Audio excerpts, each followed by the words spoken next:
Something else that you want to consider when you're actually setting up your wireless network is the possibility of network segmentation.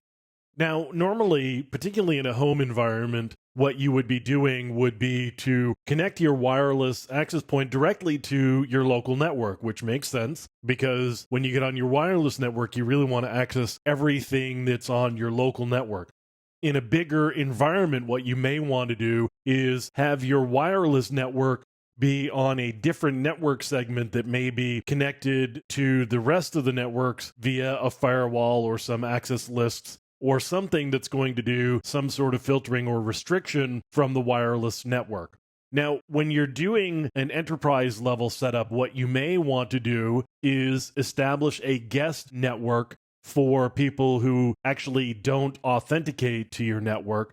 So they've got some wireless connection, but they're not actually on your local network, meaning they can start to connect to your infrastructure or other desktop systems or whatever else may be on your network. So what you want to do is create a guest network. Now, again, I'm using DDWRT for my firmware on my access point here, but different firmware is going to have similar functionality probably, and yours may have something similar. In many cases, it may actually be called guest network. Right here, though, what I'm going to be doing is adding a virtual network. I can just say guest here, and I'm going to enable the access point, and I don't want to bridge this. The reason I don't want to bridge it is if I bridge it, they're basically directly connected to my network. So I don't want to bridge it. I actually want to give it a completely different address. Let's say 172.16.30.1, and then 255.255.255.0 is fine. I'm going to do NAT on this. I'm not going to do multicast forwarding, and I'm not actually going to turn on the AP isolation as well. What I want to do, though, is I'm going to allow the SSID to be broadcast because it's a guest network. And so I'm actually okay with people discovering this network. The important part here, though, is that I'm actually not bridging the two networks together.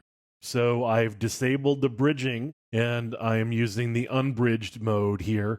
And I'm creating a virtual interface. So this is really a sub-interface of my physical interface that is actually called WL0. And this is actually going to be a virtual interface or a sub-interface called WL0.1. It's going to have a completely different IP address than my primary network that's associated with this particular access point.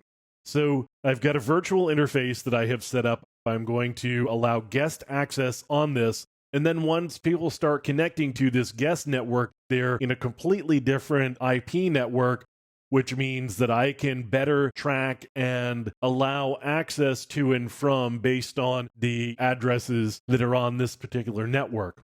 So they can have some internet access potentially. They could maybe get access to a VPN device that I have allowed to bridge onto this network. So they can go connect to that, and they could use a virtual private network in order to access the corporate network if that's what they wanted to do.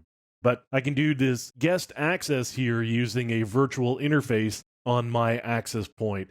And that type of network segmentation is really important when you're talking about wireless access, particularly if you're talking about using a bring your own device type of policy where the device is going to be connecting to your wireless network. And maybe you don't want those devices to have unrestricted access to the rest of your internal network. That's why network segmentation is really an important idea.